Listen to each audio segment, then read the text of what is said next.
Bayangkan senario macam ni. Anda ada 5 buah kereta untuk disewakan. Aset yang agak besar tu.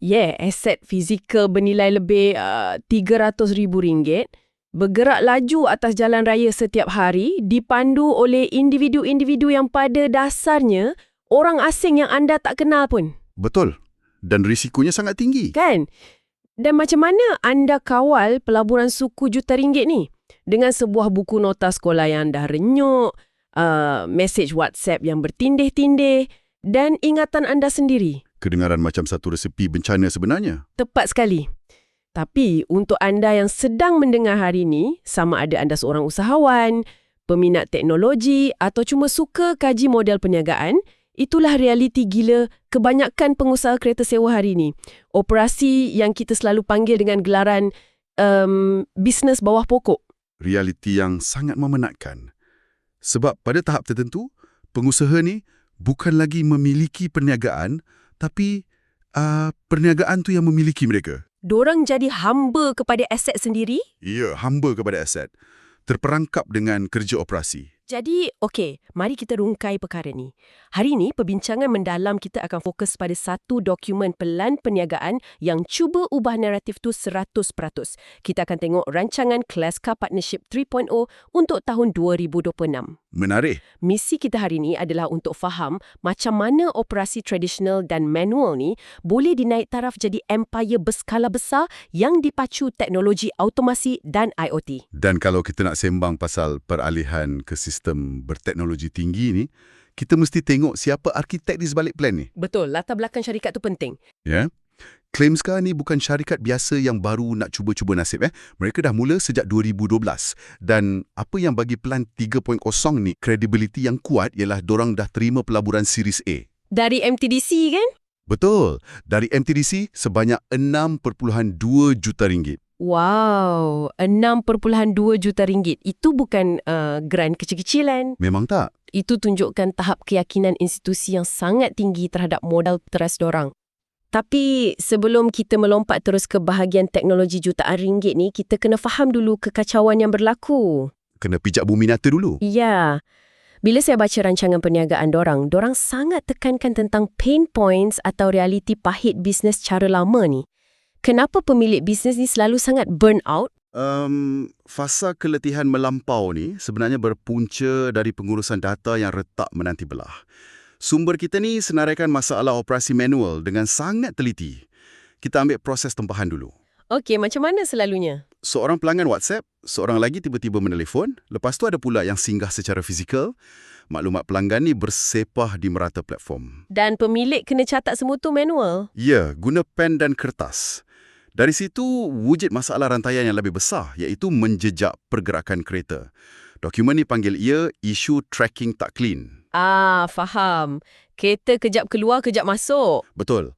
Sangat mudah untuk terlepas pandang siapa yang tengah pandu kereta mana dan yang paling penting, bila ia patut dipulangkan. Menguruskan kereta sewa cara lama ni ibarat cuba mengimbangi pinggan yang sedang berpusing sambil mata ditutup. Lambat laun pasti ada yang pecah. Analogi yang sangat sesuai. Dan krisis tu bukan siang je. Bayangkan pukul 2 pagi. Ada kemalangan ke? Ya, ada kereta kemalangan atau rosak. Pemilik terpaksa bangun, selap buku nota berhabuk semata-mata nak cari nombor telefon penyewa. Pening kepala macam tu. Dan benda ni melarat sampai hujung bulan masa nak tutup akaun, kan? Oh, penutupan akaun bulanan atau closing tu satu mimpi ngeri. Sebab kena kira manual semua benda? Tepat. Kumpul resit fizikal, semak pindahan bank satu persatu, kira komisen. Benda tu makan masa berhari-hari. Tapi ada satu lagi titik buta atau blind spot yang sangat bahaya. Apa dia tu? Ketiadaan sistem senarai hitam atau blacklist berpusat. Pelanggan dari neraka. Memang, tanpa sistem yang rekod sejarah pelanggan, penyewa yang bawa lari kereta bulan lepas atau pulangkan dalam keadaan remuk, boleh datang balik. Dia boleh sewa dari cawangan lain pula, Ya, dari cawangan rakan niaga di bandar sebelah pun boleh. Sebab tak ada sesiapa sedar rekod buruk dia. Risiko kerugian sangat tinggi. Dan semua beban ni terletak atas bahu pemilik seorang. Ada satu petikan tepat dari sumber kita yang betul-betul merumuskan masalah ni. Saya bacakan, Bila demand makin tinggi, risiko pun ikut naik. Tanpa standard SOP dalam sistem, bisnes nampak besar tapi dalam rapuh. Nampak besar tapi dalam rapuh. Itu satu konsep yang menakutkan, tahu tak? Kejayaan dapat ramai pelanggan tu sendiri yang boleh bunuh bisnes tu dari dalam. Apa yang menarik di sini ialah amaran tanda bahayanya. Maksudnya, kalau kerja anda jadi 2-3 kali ganda bila jumlah kereta bertambah, itu tanda sistem anda rapuh. Kalau ada 5 kereta, kerja 8 jam. Kalau tambah 10 kereta, takkan nak kerja 16 jam sehari, kan? Betul. Itu bukan scaling atau penskalaan bisnes. Itu pembiakan masalah. Dan situasi nampak besar tapi rapuh ni, ia terpakai untuk apa-apa sahaja jenis perniagaan tanpa sistem, bukan kereta sewa saja. Jadi, mengetahui bisnes ni rapuh, macam mana partnership Kleska 3.0 ni menyelesaikan masalah ni? Diorang selalu guna perkataan ekosistem dalam dokumen ni. Ekosistem. Ya, diorang kata ini peralihan dari sekadar memberi perisian kepada membina sebuah ekosistem. Apa sebenarnya maksud diorang tu? Fokus utama Kleska ni sebenarnya adalah gabungan 3 benda. Apps, sistem dan IoT. Ia menjadikan operasi bersifat remote atau jarak jauh dan lebih automatik. Boleh bagi contoh perubahan yang paling ketara tak? Boleh. Macam perjanjian penyewaan atau agreement. Secara tradisional, benda ni kena photostat, manual, sign atas kertas. Masuk dalam fail kabinet besi. Ya, tapi dalam ekosistem ni, sebaik saja disahkan, ia terus di-email kepada pelanggan secara automatik. Data terus masuk ke sistem awan atau cloud. Maksudnya, closing bulanan jadi sangat pantas lah. Sangat pantas dan tepat berbanding manual. Okey, di sinilah ia menjadi sangat menarik bagi saya. Email automatik tu bagus. Tapi adakah ni hanya aplikasi kosong?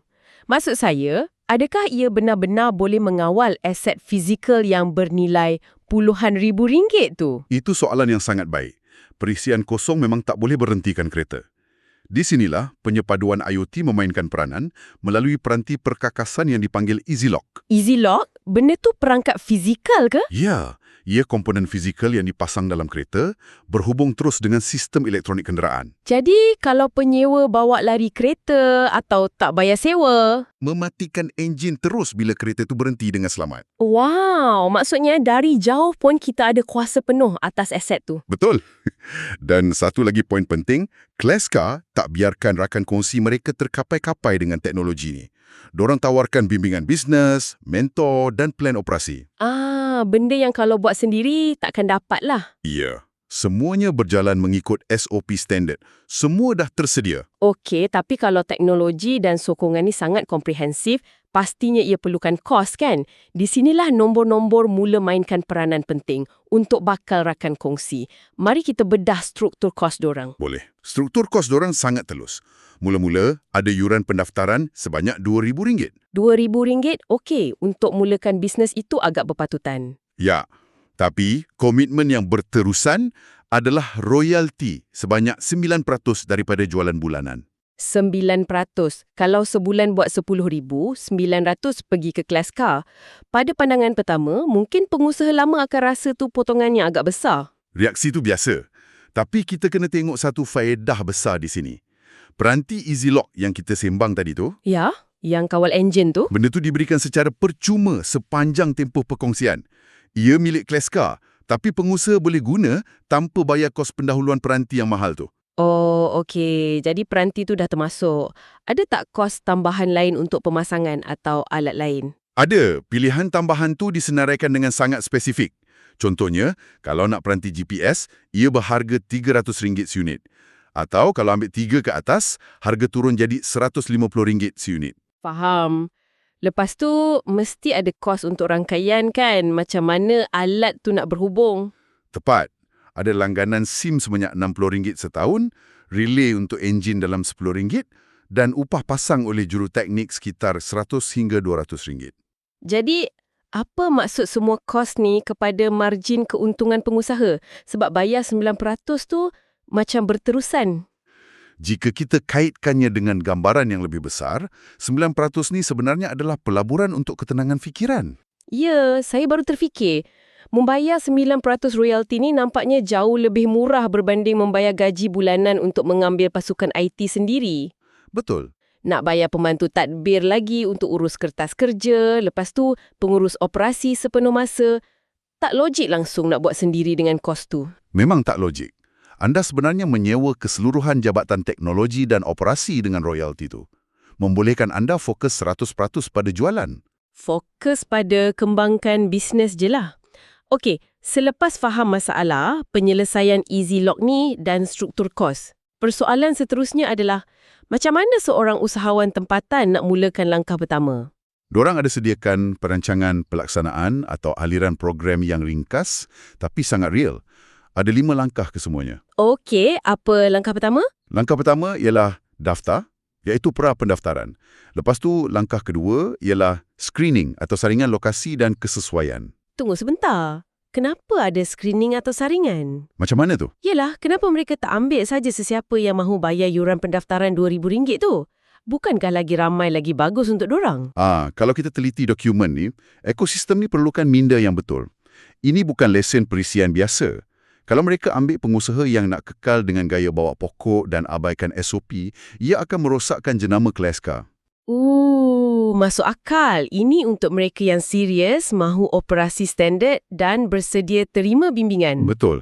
Selepas saringan, barulah ke langkah ketiga iaitu onboarding, di mana mereka buat setup, latihan dan faham aliran sistem. Kemudian langkah keempat? Langkah keempat ialah go live, mula beroperasi. Dan akhir sekali, langkah kelima ialah scale, iaitu proses tambah kereta secara terkawal dan selamat. Sangat tersusun. Dan bercakap pasal cari usahawan yang tepat ni, saya nampak diorang ada umumkan maklumat terperinci untuk jelajah atau Road Tour 2026. Ya, Road Tour untuk usahawan tempatan yang nak bertransformasi. Boleh kongsikan sikit lokasi dan tarikh jelajah ni supaya pendengar kita boleh catat? Boleh. Jelajah ni bermula di Kuala Lumpur pada 7 Februari. Kemudian mereka akan ke Kota Baru pada 25 April. Okey, dari tengah ke pantai timur. Lepas tu turun ke Johor Bahru pada 13 Jun. Bergerak ke utara di Penang pada 8 Ogos. Meliputi semenanjung lah ni. Ya, dan kemudian mereka menyeberang ke Sabah dan Sarawak, Kota Kinabalu pada 3 Oktober dan penutupnya di Kuching pada 14 November. Wow, ini memang satu kempen besar-besaran untuk turun padang dan jumpa pengusaha secara bersemuka. Kepada anda yang sedang mendengar, kalau anda berminat, catat tarikh-tarikh ni. Sangat rugi kalau tak pergi tengok sendiri macam mana sistem 3IoT beroperasi. Betul. Okey, kita dah bincang banyak perkara hari ni, dari isu burnout, operasi manual, sampailah ke penyelesaian ekosistem IoT Kleska 3.0. Kalau ada satu kesimpulan yang kita boleh buat, kejayaan sebenar perniagaan kereta sewa ni bukan pada berapa banyak kereta yang anda miliki, tapi pada sistemnya. Tepat. Seberapa cekap dan terkawal sistem yang menguruskan kereta tersebut.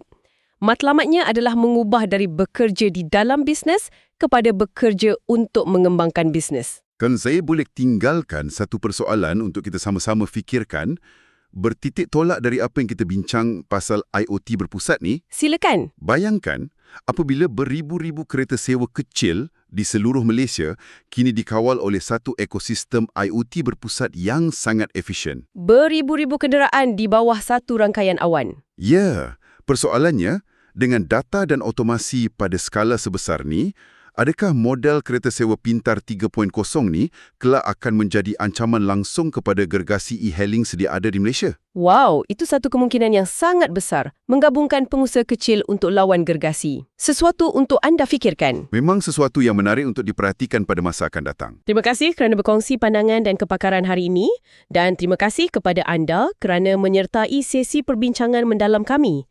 Teruslah mencari ilmu dan pastikan anda sentiasa mencari ruang untuk bekerja dengan lebih bijak. Jumpa lagi dalam perbincangan seterusnya.